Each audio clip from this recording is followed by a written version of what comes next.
Salut à tous, salut à toutes, c'est Olivier, et j'espère que vous allez bien. Aujourd'hui on va se retrouver pour cette nouvelle vidéo. Déjà avant d'attaquer, j'espère effectivement que vous vous portez bien, parce que c'est vrai que j'ai pas l'occasion de faire souvent des vidéos en ce moment sur ma chaîne YouTube, tout simplement parce que j'ai pas tout le temps l'envie, même je l'ai beaucoup moins qu'avant, même si c'est toujours présent, hein, j'aime créer du contenu, j'aime faire des vidéos, et il y a des moments comme ça où j'ai envie d'en tourner une. Donc je suis content de vous proposer celle-là, en espérant qu'elle va vous plaire. Alors c'est un truc assez simple, je me suis dit que ça pouvait être sympa que je réponde à des questions que j'ai trouvées sur internet. Alors il y a un peu de tout, vous allez voir que le niveau des questions est un peu variable, il y a des questions un peu bateau, un peu simplées, et puis il y a des questions un peu plus sérieuses, donc on va tout de suite attaquer. Si c'est pas déjà le cas, je vous invite à vous abonner à ma chaîne YouTube, voilà, pour être au courant des prochaines sorties. Et puis n'hésitez pas à laisser un petit commentaire, voilà, pour me dire ce que vous en avez pensé, ça me fera vraiment plaisir. Alors, première question, faut-il mouiller la brosse à dents avant ou après avoir mis le dentifrice? Alors moi je mouille tout le temps la brosse à dents avant de mettre le dentifrice parce que ça me paraît assez logique de pas mettre le dentifrice sur une surface sèche. Moi je la mouille au préalable et après je mets le dentifrice, enfin je sais pas, moi c'est comme ça que je fais. Mais deuxième question, faut-il manger en premier ce qu'on aime ou ce qu'on n'aime pas? Alors moi j'aurais tendance à commencer à manger en premier ce que j'aime pas, pour garder le meilleur pour la fin. Et puis souvent, pour X raisons, imaginons, je suis chez des invités ou je sais pas, je me force pas tout le temps, mais des fois ça m'est eu arrivé euh, de me forcer. Et il y a notamment une technique que je fais, c'est que je mange l'aliment que j'aime pas et en même temps je bois de l'eau. Du coup, je le fais passer direct. Donc ça, c'est une bonne technique. Après voilà. Troisième question, faut-il mettre les couteaux dans le lave-vaisselle pointe en bas ou en haut? Alors évidemment, c'est du bon sens. Il faut mettre la pointe vers le bas parce que si vous avez quelqu'un qui trébuche et qui tombe sur le lave-vaisselle, eh ben si la pointe est vers le haut, il va se la manger en plein dedans. Donc voilà, c'est juste du bon sens. Quatrième question, alors là c'est un peu plus compliqué, ville ou campagne? Alors, je dirais que je suis un peu les deux, c'est-à-dire que j'aime bien être en contact avec les gens, j'adore les échanges humains, c'est-à-dire que j'ai pas envie d'habiter dans un coin paumé exclu des autres, mais en même temps j'aime ma tranquillité. Donc moi j'aurais tendance à dire que j'aime bien l'entre-deux, c'est-à-dire que j'ai pas envie d'habiter trop loin d'une ville, mais en même temps ça me dérange pas de ne pas habiter en plein centre-ville, parce que bon, surtout quand c'est une grande ville. Moi, les grandes villes, c'est pas du tout mon truc. Ça me stresse assez rapidement. J'aime pas. Donc voilà. Mac ou PC? Alors moi, je suis plutôt PC tout simplement parce que Mac, je ne connais pas. Je n'en ai jamais eu un personnellement. Et je sais pas, ça m'attire pas en fait. Je ne renie pas, hein, le fait que ça doit bien marcher, que ça doit être efficace, ça doit être rapide, mais en fait le tactile, les trucs, les fenêtres et tout, je sais pas, ça me parle beaucoup moins qu'un PC. Et peut-être que c'est parce que si je suis la génération des PC et que les Mac, je sais pas, je m'y fais pas, c'est comme ça. Chien ou chat? Alors moi j'ai toujours connu que les chats, j'ai jamais eu de chien. Je trouve qu'en termes de relationnel, un chien, de ce qui en ressort, c'est quelque chose de beaucoup plus construit, de beaucoup plus émotionnel qu'avec un chat, même si avec un chat, il y a aussi des échanges, il y a aussi de l'amour, évidemment. Mais je peux pas dire si je préfère les chiens ou les chats. J'aime les deux et je trouve que la relation est juste différente. Un chat, ça a tendance à être plus indépendant, et puis un chien, c'est d'une loyauté extraordinaire. Donc voilà. Mais j'aimerais bien vivre un jour l'expérience d'une relation avec un chien. J'aimerais bien vivre ça, ouais. Bain ou douche? Alors je préfère prendre un bain. Je préfère prendre un bain en mode chill, posé. Les douches c'est sympa, mais je préfère bain. Vanille ou chocolat? Chocolat. Malgré tout, je suis plus chocolat que vanille, même si j'adore la vanille, mais je préfère quand même chocolat. Thé ou café? Alors je sais pas vous, moi c'est vrai que j'aime bien de temps en temps me prendre un petit thé, c'est toujours agréable, mais au quotidien je suis plutôt café. J'adore le café. J'essaie de faire attention sur la consommation, mais jaune ou blanc d'œuf? Je suis plutôt je préfère le jaune. Je préfère le jaune que le blanc d'œuf, mais j'aime le blanc d'œuf aussi, mais à choisir, je préfère le jaune. Le téléphone intelligent, bénédiction ou malédiction? Alors là, je sais pas ce que ça veut dire, ça. Le téléphone intelligent.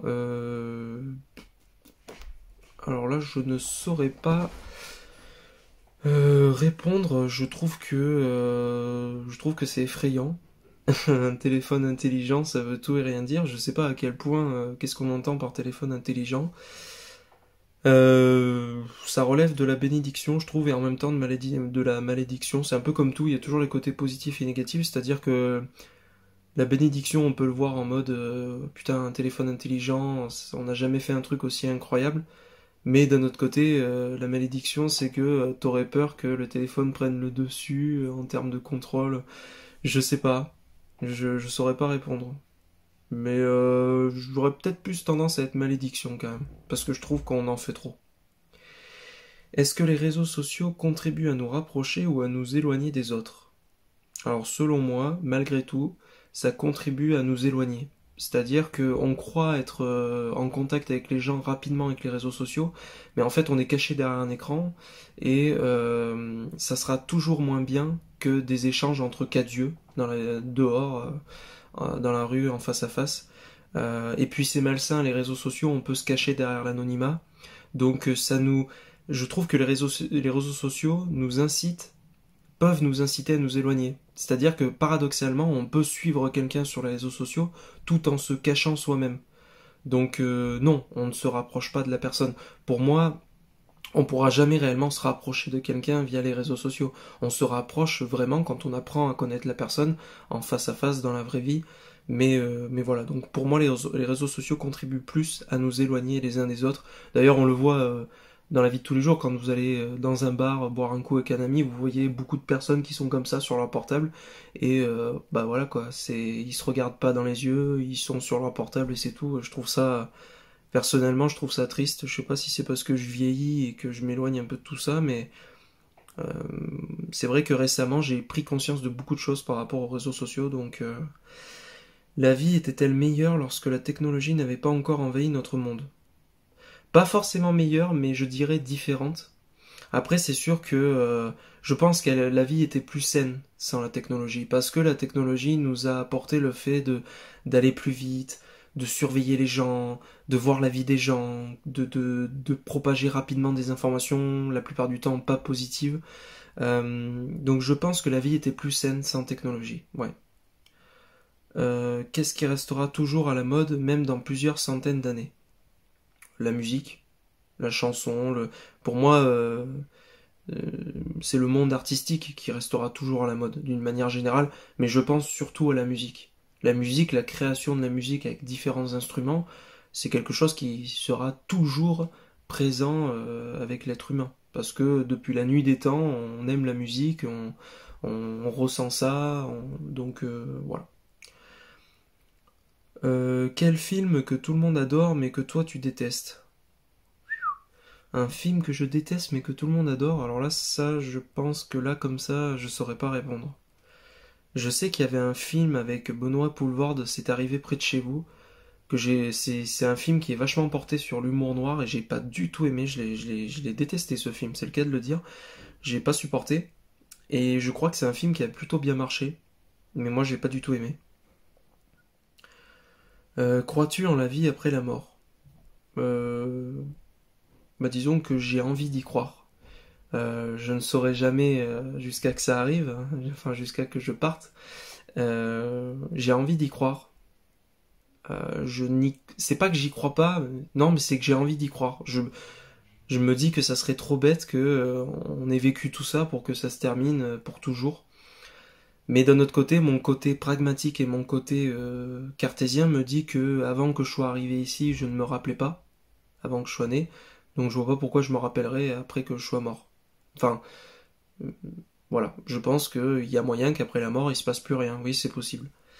Et je trouverais ça beau qu'il y ait une continuité, que, je sais pas, on aille dans un monde parallèle, dans un truc. où il y a que nos âmes, je sais pas, j'en sais rien. Penses-tu que le style vestimentaire est important? Euh, ben, oui et non, enfin, en fait, pour moi, personnellement, je m'en fous comment les gens s'habillent. Des fois, je croise des gens dans la rue, je me dis, oula, c'est quoi cette dégaine? J'aime pas spécialement, mais il fait ce qu'il veut, quoi. Enfin, donc, moi, je dirais que le style vestimentaire, il est pas important vis-à-vis des autres, parce qu'il faut s'habiller pour soi.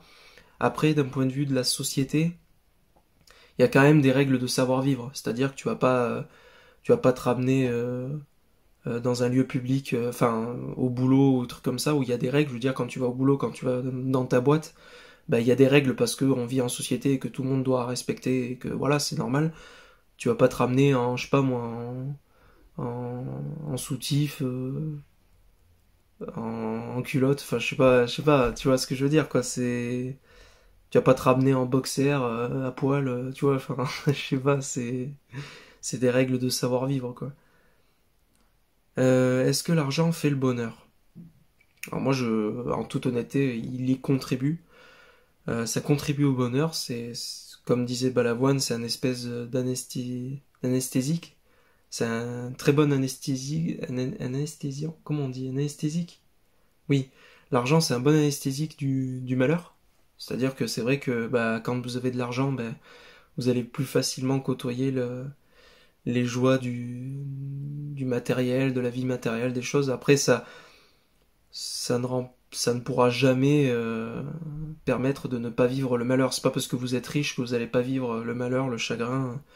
Donc voilà, ça contribue au bonheur, mais ça reste dérisoire. Est-ce que les clients ont toujours raison? Ah bah non. Non, bien sûr que non. Alors c'est vrai que c'est une règle. On dit que le client est roi, mais la réalité c'est que non. Bien sûr que les clients, ça reste des êtres humains. On est tous clients à un moment donné dans notre vie, et on peut tous avoir tort comme raison. Enfin, c'est un peu bizarre cette question. Est-ce que les habitants de la Terre devraient pouvoir choisir le pays dans lequel ils veulent vivre? Ah bah dans l'idéal oui.